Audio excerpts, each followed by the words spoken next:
Hello बच्चों, कैसे हो आप लोग। आज इस वीडियो में हम सीखने वाले हैं क्लास 12th का बुक कीपिंग एंड अकाउंटेंसी। और इसमें फर्स्ट चैप्टर हम देख रहे हैं। और इस फर्स्ट चैप्टर के अंदर introduction to partnership and partnership final account. Question number third objective की करते हैं हम लोग। State whether the following statement is true और फॉल्स विद रीजन। तो partnership firm is non trading concern. इसमें जो फर्स्ट क्वेश्चन दिया हुआ है, इसमें बोला हुआ है कि partnership firm is non trading concern. तो partnership form basically trading concern है। नॉन ट्रेडिंग कंसर्न क्या होता है कि जिसमें हम प्रॉफिट अर्न नहीं करते, राइट, हम सिर्फ सर्विस प्रोवाइड करते हैं। तो पार्टनरशिप फॉर्म क्या है, सर्विस प्रोवाइड करता है या प्रॉफिट अर्न करता है। तो पार्टनरशिप फॉर्म एक प्रॉफिट अर्निंग ऑर्गेनाइजेशन है जो प्रॉफिट अर्न करके पार्टनर्स में स्पेसिफिक रेशो में वो डिस्ट्रीब्यूट करता है। यानी कि पार्टनरशिप फॉर्म ट्रेडिंग कंसर्न होना चाहिए, नॉन ट्रेडिंग कंसर्न नहीं होना चाहिए। इसीलिए इसका आंसर क्या आएगा, फॉल्स। देखिए इसका रीजन है, the main aim of partnership firm is to be earn maximize profit. The partnership is a trading concern, it undertake either manufacturing और distributive activities with the sole aim of earning profit and distributing the profit among the partners in the specific ratios. Clear? Next question है, profit and loss account is a real account? No. Profit and loss account, basically यहाँ पे दो word पहले से mention है, profit and loss. ठीक है, जब हम profit and loss account mention करते हैं या बनाते हैं तो उस समय हम लॉस को डेबिट साइड और प्रॉफिट को क्रेडिट साइड ट्रांसफर करते हैं। और रियल अकाउंट बेसिकली रिलेटेड होता है बैलेंस शीट के एसेट साइड से, राइट, जिसके अंदर टेंजिबल एसेट्स और इनटेंजिबल एसेट्स आता है रियल अकाउंट में। बट प्रॉफिट एंड लॉस में एक्सपेंसेस और इनकम, राइट, प्रॉफिट और लॉस ये दो वर्ड आते हैं। तो इसीलिए profit and loss account real account नहीं हो सकता है। तो profit and loss account nominal account consider करेंगे हम, राइट। हमने 11th के बेसिक बुक कीपिंग अकाउंटेंसी में सीखा था कि थ्री टाइप के अकाउंट्स होते हैं, पर्सनल, रियल एंड नॉमिनल। तो नॉमिनल अकाउंट का पार्ट है प्रॉफिट एंड लॉस अकाउंट। तो इसीलिए इसका आंसर होगा फॉल्स। एंड इसका रीजन होगा account of expenses, losses, gain and income is called nominal account. Profit and loss account contain all the indirect expenses and indirect income of the firm. Therefore, profit and loss account is a nominal account and not a real account. I hope कि ये दोनों answer आपको समझ में आ गया होगा। Next one है, carriage inward is a carriage on purchase. Yes, carriage inward मतलब कि आपके फर्म में या फैक्ट्री के अंदर जहाँ पे मैन्युफैक्चरिंग प्रोसेस हो रहा है वहाँ पे आपने कुछ परचेस करके रॉ मटेरियल्स मंगाया है। तो जब आपने रॉ मटेरियल मंगाया तो वो ह्यूज क्वांटिटी में होगा, इसीलिए हमें कैरिज करना पड़ेगा। तो इसीलिए हम उसको बोलते हैं कैरिज और कैरिज इनवर्ड। तो कैरिज इनवर्ड हमेशा परचेस पे होता है, राइट। जब हम अपने फर्म में से, ऑर्गेनाइजेशन में से कोई भी गुड्स को बाहर निकालते हैं या सेलिंग के लिए लेके जाते हैं तो उसको हम बोलते हैं कैरिज आउटवर्ड। ठीक है, कैरिज आउटवर्ड में क्या होता है कि आप गुड्स को सेल करने के लिए रेडी कर दिए हो। ठीक है, तो अब वो कैरिज आउटवर्ड में यानी कि जो कैरिज ऑफ गुड्स है वो फर्म से बाहर जाने के लिए रेडी हो चुका है। लेकिन कैरिज इनवर्ड की मैंने, इसका मतलब कि जो भी आपके इनकम्स होंगे, सॉरी, जो भी आप परचेज करोगे तो वो कैरिज इनवर्ड के थ्रू ही रॉ मटेरियल्स आपके फर्म के अंदर इंसर्ट होगा। तो इसीलिए इसका आंसर होगा ट्रू। और इसका रीजन दिया हुआ है, total transport expenses incurred on the bringing the goods from the market to the place of the business is called the carriage, right. When goods are purchased the carriage is suppose to be borne by the firm or it is known as the carriage inward. It means carriage paid on the purchase. Clear? तो carriage inward आप समझ गए होंगे कि carriage inward एक तरह का transport expenses है जो कि हम परचेज ऑफ गुड्स करते हैं तब ये इनकर्ड होता है। और ये पे कौन करता है, फर्म पे करता है। इसीलिए कैरिज इनवर्ड कंपनी या फर्म का एक एक्सपेंसेस है। Next thing, adjustment are recorded in the partnership current account is fix capital method. Yes, यहाँ पे क्या बताया हुआ है कि adjustment are recorded in the current account is fix capital method. याद रखिए, फिक्स कैपिटल मेथड जब भी आएगा तो आपका पार्टनर्स करंट अकाउंट आएगा। फिक्स कैपिटल मेथड का मीनिंग क्या होता है, जिसमें हम कोई भी कैपिटल पे कोई भी चेंजेस नहीं कर रहे हैं। ठीक है, कैपिटल के अंदर कोई भी चेंजेस नहीं होगा, इसीलिए इसको हम बोलते हैं फिक्स कैपिटल मेथड। कैपिटल के अंदर कोई भी चेंजेस नहीं है, इसीलिए हम इसको बोलते हैं फिक्स कैपिटल मेथड। तो अगर हम कैपिटल पे कोई भी चेंजेस नहीं कर रहे तो चेंजेस कहाँ पे दिखाई देगा हमें, जो पार्टनर्स का ड्रॉइंग है या पार्टनर्स का नेट प्रॉफिट या नेट लॉस है उसका इम्पैक्ट कहाँ दिखाई देगा, या इंटरेस्ट ऑन कैपिटल्स है तो ये सबका इम्पैक्ट कहाँ पे दिखाई देगा। तो ये सबका इम्पैक्ट आपको दिखाई देगा पार्टनर करंट अकाउंट में। देखिए, हम कैपिटल के अंदर कोई भी चेंजेस नहीं करेंगे, इसीलिए हम उसको बोलते हैं फिक्स कैपिटल मेथड। तो इसका आंसर होगा true. In fixed capital method, as name suggests, capital balance are generally remain fixed. right? Under this method, adjustment are not to be recorded in the capital account. All adjustment are recorded in the separate account called partners current account. तो यहाँ पे जो मैंने आपको meaning समझाया class, वो reason यहाँ पे दिया हुआ है, right? Next thing, prepare expenses are treated as a liabilities. नहीं, प्रिपेयर्ड एक्सपेंसेस अपने लिए एसेट्स होता है। क्यों? क्योंकि हमने उसको पहले ही से ही एडवांस में ही हमने पेमेंट कर दिया हुआ है, तो इसीलिए हमें करंट ईयर में या करंट मंथ में वो अमाउंट पे नहीं करना पड़ेगा। अगर हमने उतना अमाउंट पे नहीं किया तो वो अमाउंट या कैश बैलेंस मेरे लिए एसेट्स को इंडिकेट करेगा, ठीक है? तो इसीलिए प्रिपेयर्ड एक्सपेंसेस एसेट्स होता है, ना कि लायबिलिटीज। इसीलिए इसका आंसर होगा फॉल्स, और इसका रीजन होगा prepaid expenses are expenses which are paid before the due date, therefore they are considered an assets of the business organization. Clear? Next question है, if the partnership deed is a silent, partners share profit and losses in the proportion to their capital। तो यहाँ पे अगर बताया हुआ कि partnership जो agreement है ये साइलेंट है, मतलब कि पार्टनरशिप एग्रीमेंट या डीड बना ही नहीं है पार्टनर्स के बीच में, तो पार्टनरशिप, अब जो पार्टनर्स है वो अपने प्रॉफिट एंड लॉस को किस तरीके से शेयर करेंगे? कैपिटल बेसिस पे करेंगे? नहीं, इसका आंसर फिर ये रॉन्ग हो जाएगा, क्योंकि पार्टनरशिप अगर डीड एग्रीमेंट अब्सेंट होता है या साइलेंट होता है तो पार्टनर्स अपने प्रॉफिट एंड लॉस को इक्वल बेसिस पे शेयर करते हैं, ना कि कैपिटल बेसिस पे शेयर करते हैं।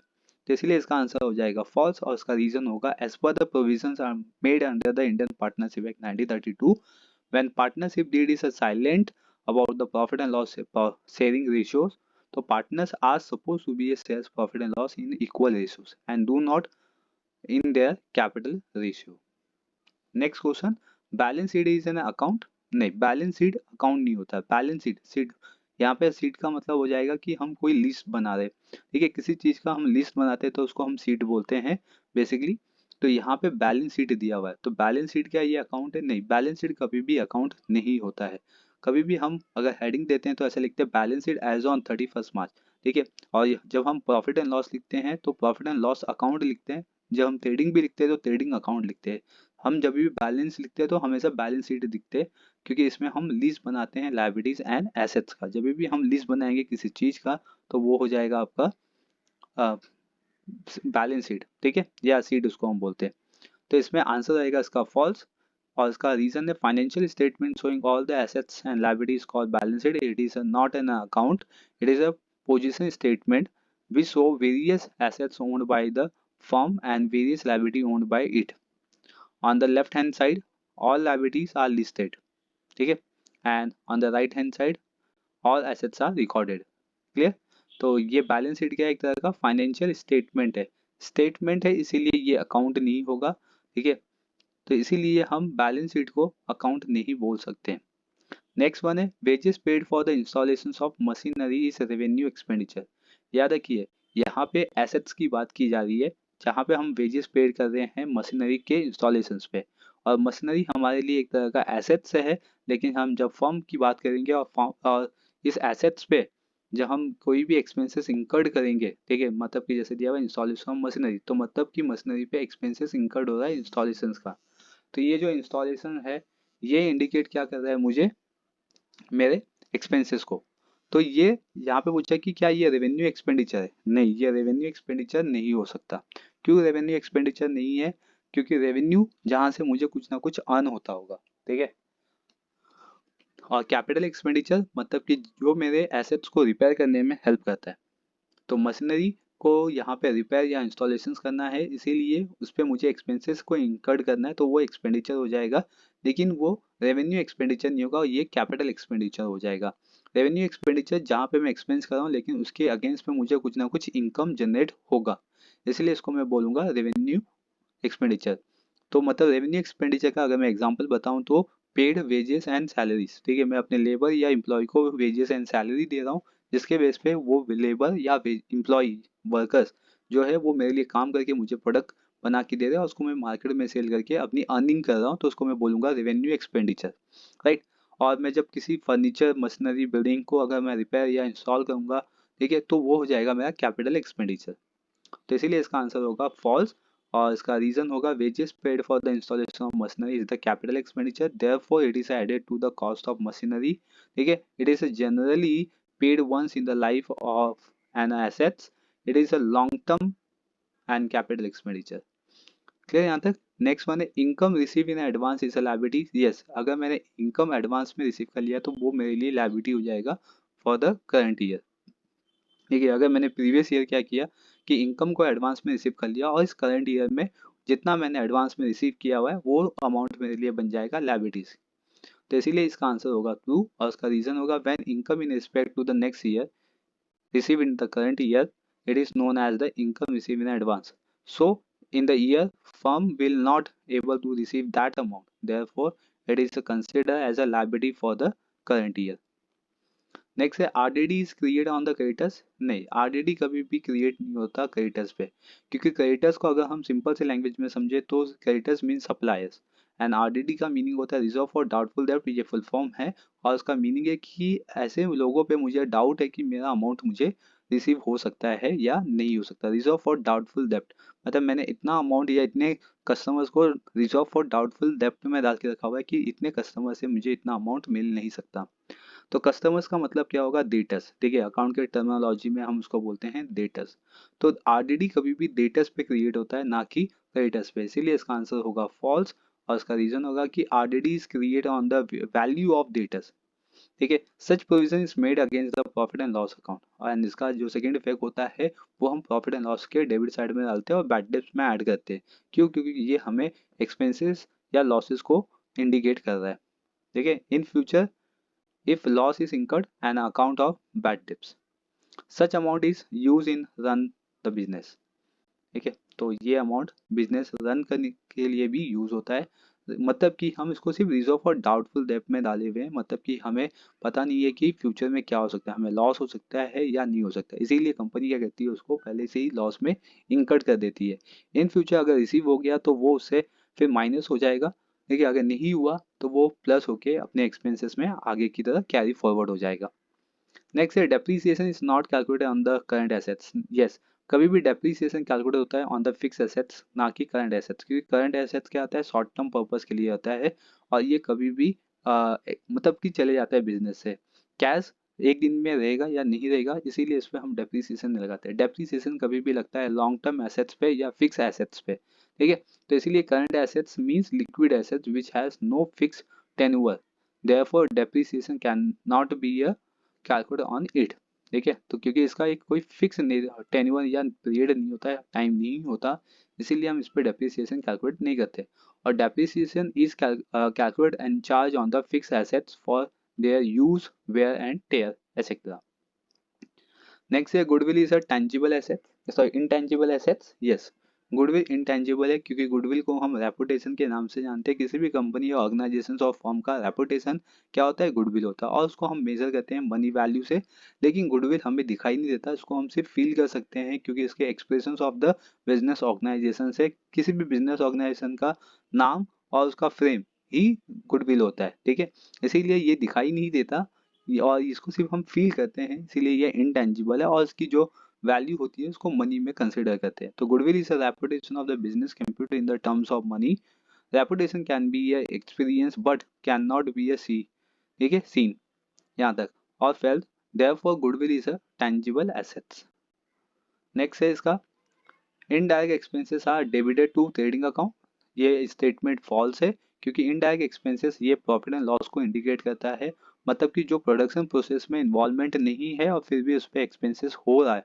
ठीक है, प्रोडक्शन प्रोसेस या मैन्युफैक्चरिंग प्रोसेस में ऐसी कोई एक्टिविटी इन्वॉल्वमेंट नहीं है लेकिन फिर भी उसको उस एक्टिविटीज़ को कंप्लीट करने के लिए एक्सपेंसेस हुआ जा रहा है, इसीलिए हम उसको बोलेंगे इनडायरेक्ट एक्सपेंसेस. डायरेक्ट एक्सपेंसेस क्या होगा? जो डायरेक्टली प्रोडक्शन प्रोसेस या मैन्युफैक्चरिंग एक्सपेंसेस में या उसके प्रोसेस में इन्वॉल्वमेंट है, इसीलिए इसको हम डायरेक्ट एक्सपेंसेस बोलते हैं. और डायरेक्ट एक्सपेंसेस जाता है अपना ट्रेडिंग अकाउंट में और इनडायरेक्ट एक्सपेंसेस जाता है अपना प्रॉफिट एंड लॉस अकाउंट में. तो इसीलिए ये स्टेटमेंट फॉल्स है और इसका रीजन है indirect expenses means expenses which are not directly related with the production of goods and services. Therefore, indirect expenses cannot be debited to trading account. All indirect expenses are debited to profit and loss account. Clear? Next one है bank loan is a current liability. Yes, bank loan current liability नहीं हो सकता, sorry. और bank loan के nature पे depend है कि bank loan आपका करंट लायबिलिटी भी हो सकता है आइदर और बैंक लोन आपका लॉन्ग टर्म लाइबिलिटीज भी हो सकता है। शॉर्ट टर्म लाइबिलिटी यानी कि करंट लाइबिलिटी क्यों नहीं हो सकता और क्यों हो सकता है उसका भी रीजन है। ठीक है, अगर बैंक लोन अगर हमने 1 ईयर्स के लिए लिया हुआ है तो वो करंट लायबिलिटी होता है, लेकिन बिजनेस ऑर्गेनाइजेशन में बैंक लोन कभी भी 1 ईयर्स के लिए नहीं लिया जाता, क्योंकि बिजनेस ऑर्गेनाइजेशन को ह्यूज कैपिटल की नीड होती है जिसके बेसिस पे वो अपने बिजनेस ऑर्गेनाइजेशन को रन कर सके, प्रॉपर तरीके से उसकी एक्टिविटीज को कंडक्ट कर सके। इसीलिए बिजनेस क्या कहता है, फर्म क्या कहता है कि जो बैंक लोन अगर लेता है तो वो मोर देन 1 ईयर्स या 5 ईयर्स के लिए बेसिस पे लेता है। तो बैंक लोन कभी भी करंट लायबिलिटी में नहीं आता है, तो इसलिए इसका स्टेटमेंट होगा फॉल्स। एंड इसका रीजन होगा loan usually taken for the period more than 1 years from 5 years from the bank is called bank loan. It is a long term loan जैसे मैंने आपको समझाया, और it is not repaid within 1 years but pay in a installment over the number of years. It might be paid in the lump sum at the expiry of the term, right ना। तो इसलिए bank loan क्या हो जाएगा, long term liabilities. Next है net profit is a debit balance of the profit and loss account. तो net profit debit balance है profit and loss account का नहीं। अगर हम debit balance of profit and loss की बात करेंगे तो हमें नेट प्रॉफिट नहीं, हमें नेट लॉस मिलेगा। और नेट प्रॉफिट अगर हमें चाहिए तो हमें यहाँ पे डेबिट बैलेंस के प्लेस पे क्रेडिट बैलेंस करना पड़ेगा। यानी कि ये स्टेटमेंट जो आपको दिया गया है ये फॉल्स है। इसका रीजन यहाँ पे दिया हुआ है in the profit and loss account when credit side of total that is mean total of income is more than the debit side total, that is means expense, it known as the credit balance. When income exceed expenses there is a profit। देखिए अगर income ज्यादा होगा expense से तो हमें क्या हो सकता है, प्रॉफिट हो सकता है, right. therefore credit balance of profit and loss account indicate net profit, right. यहाँ तक अगर आपका डेबिट बैलेंस ज़्यादा हुआ तो हमें नेट लॉस होगा, अगर क्रेडिट बैलेंस ज़्यादा हुआ तो हमें नेट प्रॉफिट होगा। चलिए, तो ये हो गया टोटल 15 आपके जो टेक्स्ट बुक में ट्रू एंड फॉल्स के स्टेटमेंट गिवन थे, ये हमने कंप्लीट कर दिया। चलिए अभी हम मूव ऑन करते हैं नेक्स्ट वन। ओके, यहाँ पे अभी नेक्स्ट वन गिवन है आपको फाइंड ऑड वन। देखिए आपको इसमें से ऑड वन फाइंड आउट करना है, तो इसके लिए आपको trading account, profit and loss account और बैलेंस शीट की जो एंट्रीज है वो आनी चाहिए। देखिए मोस्ट ऑफ सब बच्चों को आते ही होगा। तो चलिए स्टार्ट करते हैं हम, और उसके एक्सप्लेनेशन के साथ इसके रीजन को और इसके आंसर को समझेंगे। फर्स्ट क्वेश्चन गिवन है वेजेस, सैलरी, रॉयल्टीज और इंपोर्ट ड्यूटी। वेजेस, रॉयल्टीज और इंपोर्ट ड्यूटी ये ट्रेडिंग अकाउंट या मैन्युफैक्चरिंग का पार्ट है जिसके अंदर सैलरी दिया हुआ है। तो सैलरी ये एम्प्लॉय को हम देते हैं, तो एम्प्लॉय आता है प्रॉफिट एंड लॉस अकाउंट के डेबिट साइड में, यानी कि ये कंपनी का एक्सपेंसेस है। देखिए और ये इनडायरेक्ट एक्सपेंसेस है क्योंकि एम्प्लॉय का कोई भी लेना देना नहीं है मैन्युफैक्चरिंग के पार्ट से, राइट। तो इसीलिए सैलरी क्या हो जाएगा आपका, ऑड वन हो जाएगा यहाँ पे। Postage, stationery, advertisement and purchase. Postage, stationery and advertisement. Postage क्या होता है, जैसे हम कोई कुरियर करते हैं या कुछ सेंड करते हैं तो हम पोस्टेज करते हैं। स्टेशनरी यहाँ पे आपकी पेन, पेंसिल, इरेजर या अदर जो भी रिक्वायरमेंट चीजें है तो वो यूज होती है। एडवर्टीजमेंट आप सेल्स पे, सेलिंग एक्सपेंसेस है एडवर्टीजमेंट, तो ये प्रॉफिट एंड लॉस का पार्ट है। परचेज आप रॉ मटेरियल परचेज कर रहे हो तो दैट इज मीन्स ये हो जाएगा आपका ऑड वन, क्योंकि परचेसेस आपका बेसिकली यूज होता है ट्रेडिंग अकाउंट में, राइट। तो इसलिए यहाँ पे लिखेंगे हम परचेसेस, ये ऑड वन हो गया। नेक्स्ट वन है capital, bill receivable, reserve fund, bank overdraft, right. तो capital, bills receivable, reserve fund and bank overdraft. Capital liabilities होता है, रिजर्व फंड लायबिलिटीज है एंड बैंक ओवरड्राफ्ट लायबिलिटीज है। तो बिल रिसीवेबल इसका आंसर हो जाएगा, इसलिए मैं इसको ऐसा अंडरलाइन कर देता हूँ। Okay, next building, machinery, furniture, bills payable. Building, machinery, furniture assets है कंपनी के लिए एंड बिल्स पेबल लायबिलिटीज है कंपनी के लिए। एंड इसके बाद यहाँ पे देखते हैं fifth, discount receive, dividend receive, interest receive and depreciation. Yes, तो डेप्रीसिएशन क्या हो जाएगा, ये ऑड वन हो जाएगा क्योंकि डेप्रीसिएशन यहाँ पे एक्सपेंसेस को इंडिकेट करता है। नेक्स्ट वन है कंप्लीट द सेंटेंस। ठीक है, partner sales profit and loss in dash ratios in the absence of the partnership firm. अभी हमने इसका आंसर देखा। ठीक है, अगर पार्टनरशिप फर्म में पार्टनरशिप डिड एब्सेंस रहेगा तो जो प्रॉफिट एंड लॉस शेयरिंग होगा वो किस बेसिस पे होगा, इक्वल बेसिस पे होगा। Registration of Indian, registration of partnership in dash in India. ठीक है, तो यहाँ पे रजिस्ट्रेशन ऑफ पार्टनरशिप जो फर्म है वो इंडिया में क्या है, कंपलसरी है या ऑप्शनल है। तो बेसिकली ऐसा कोई कंपलसरी तो नहीं है, इसलिए क्या है ये ऑप्शनल है, याद रखिए। पार्टनरशिप फर्म, आपको पार्टनरशिप फर्म को रजिस्ट्रेशन करना है तो ठीक है, नहीं करना है तो कोई दिक्कत नहीं है। पार्टनरशिप फर्म मस्ट बी, ठीक है, पार्टनरशिप फर्म है वो मस्ट बी क्या होना चाहिए, लॉफुल होना चाहिए, ठीक है, क्योंकि इंडियन पार्टनरशिप एक्ट क्या है, लॉफुल है, इसीलिए इंडियन पार्टनरशिप क्या होना चाहिए, लॉफुल होना चाहिए। Liability of partner in the partnership firm is, तो liability of partnership firm partners की क्या होगी, अनलिमिटेड होगी। याद रखिए, ये हमने ऊपर भी आंसर देखे थे, तो इसीलिए इसके आंसर क्या होंगे, unlimited. The balance of drawing account of the partner is transfer to his dash account under the fix capital method, ठीक है। तो यहाँ पे under the fix capital method, ये जो वर्ड दिखेगा ना, under the fix capital method, तो आपको समझ जाना है कि यहाँ पे बात हो रही है करंट अकाउंट की। तो जो ड्रॉइंग होगा वो पार्टनर करंट अकाउंट के डेबिट साइड में ट्रांसफर होगा। नेक्स्ट है the interest on the capital of a partner is debited to dash account, ठीक है। तो ये इंटरेस्ट ऑन कैपिटल पूछा है, डेबिटेड टू डैश अकाउंट, तो डेबिटेड टू डैश अकाउंट मतलब कि ये कंपनी का एक्सपेंसेस होता है, और डेबिट की बात करें तो डेबिट क्या होता है आपका, एक्सपेंसेस, एक्सपेंसेस एंड लॉसेस, तो इसीलिए ये जाएगा प्रॉफिट एंड लॉस के डेबिट साइड में। अगर ये क्रेडिटेड पूछता है यहाँ पे, तो हम इसको पार्टनर कैपिटल के क्रेडिट साइड में पास करते हैं या पार्टनर करंट के क्रेडिट साइड में पास करते हैं। नेक्स्ट है 7, partners are dash liable for the डेब्ट ऑफ द फर्म, ठीक है, partners are dash liable for the डेब्ट ऑफ द फर्म्स, तो इसका आंसर होगा जॉइंट एंड सेवरल, ठीक है, मतलब कि दोनों पार्टनर क्या होते हैं, जॉइंट होते हैं, या तो वो इंडिविजुअल बेसिस पे भी क्या कर सकते हैं, उस डेब्ट को पे कर सकते हैं, तो इसीलिए जॉइंट एंड सेवरल हो जाएगा यहाँ पे, ठीक है। याद रखिए इसका आंसर यहाँ पे मैं कर देता हूँ।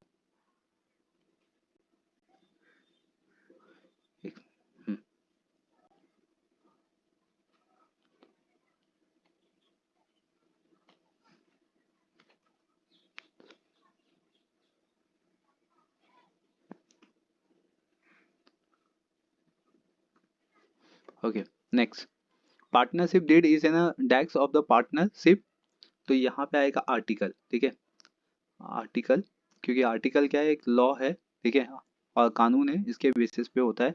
तो पार्टनरशिप डीड क्या है, एक तरीके का आर्टिकल है, ठीक है, एक एग्रीमेंट है, ठीक है, और लॉफुल ये डॉक्यूमेंट कंसिडर होता है, ठीक है, मतलब एक प्रूफ के लिए हम इसको यूज कर सकते हैं। The withdrawal by the partner for the personal use from the firm is dash to his account, ठीक है, अगर पार्टनर ने पर्सनल यूज के लिए कुछ निकाला है तो वो हमेशा डेबिट होता है, क्योंकि वो एक्सपेंसेस को इंडिकेट करता है, और इसीलिए वो हो जाता है डेबिट, ठीक है, पार्टनर्स अकाउंट में क्या होता है, ये डेबिट होता है।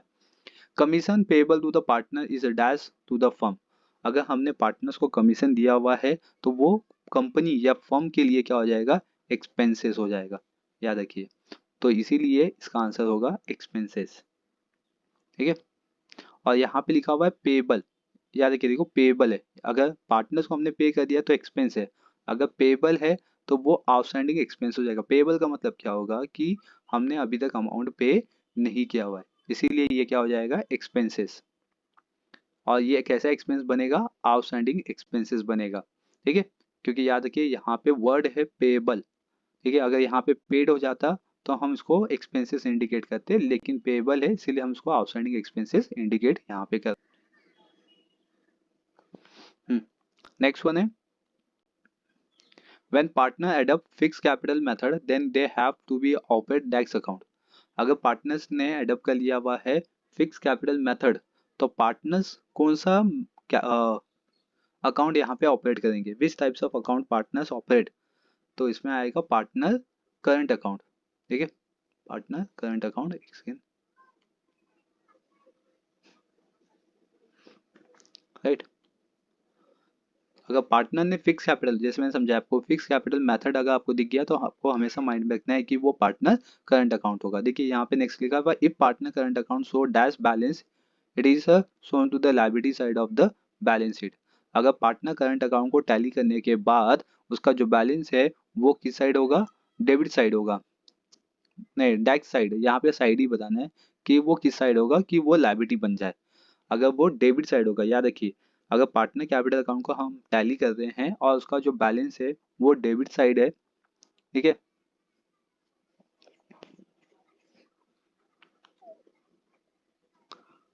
अगर वो क्रेडिट साइड है तो उसका आंसर हो जाएगा, देखिए, लायबिलिटी साइड। यानी कि पार्टनर करंट अकाउंट का जो बैलेंस है वो क्रेडिट बैलेंस ज़्यादा होना चाहिए डेबिट बैलेंस से। अगर डेबिट बैलेंस ज़्यादा हो गया तो वो एसेट्स हो जाएगा, अगर क्रेडिट बैलेंस है तो वो लायबिलिटी हो जाएगा।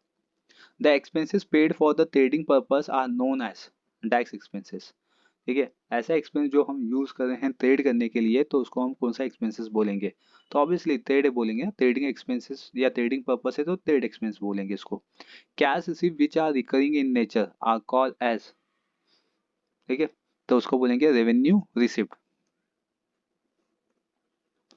Revenue receipt.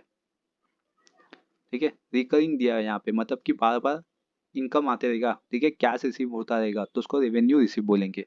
Return outward are deducted from, return outward ये किससे डिडक्ट होता है? परचेस से, मतलब कि बिजनेस से कोई भी सामान बाहर जाएगा, आउटवर्ड बिजनेस से बाहर जाएगा, आउटवर्ड। ठीक है, तो मतलब हम परचेस किए हैं और परचेस से रिटर्न हो रहा है, तो मतलब हमारे पास जो गुड्स आया था उसको हमने अगेन वापस दे दिया है, इसीलिए वो परचेस से लेस हो जाएगा। Expenses which are paid before the due date is called, अगर हमने एक्सपेंसेस बिफोर ड्यू डेट से पहले पेमेंट कर दिया हुआ है तो उसको हम बोलेंगे प्रीपेड एक्सपेंसेस। याद रखिए ये क्या हो जाएगा? Prepaid expenses.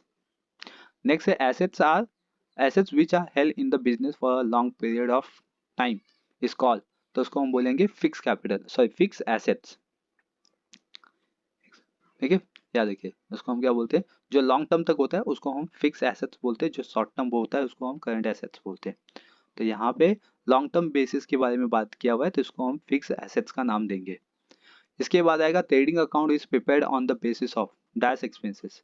ट्रेडिंग अकाउंट हम क्यों प्रिपेयर करते हैं? मैन्युफैक्चरिंग एक्सपेंसेस के लिए या प्रोडक्शन एक्सपेंसेस के लिए, या तो उसको हम डायरेक्टली बोल सकते हैं डायरेक्ट एक्सपेंसेस के लिए।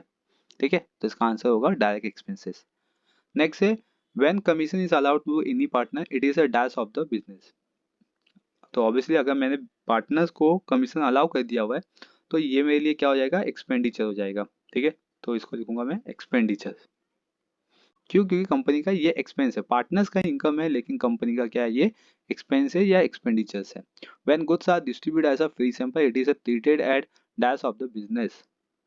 तो आपको भी मालूम है अगर मैंने फ्री में कोई गुड्स को डिस्ट्रीब्यूट कर दिया है जिसमें मैं कोई भी चार्जेस नहीं ले रहा हूँ तो मतलब मैं यहाँ पे एडवर्टीजमेंट कर रहा हूँ। ठीक है, तो ये एडवर्टीजमेंट एक्सपेंसेस होगा बिजनेस के लिए, तो इसको मैं लिखूंगा advertisement expenses of the business. Clear? तो यहाँ पे हमने 3 क्वेश्चंस को अटेम्प्ट कर लिया, true false, find out one and complete the sentence.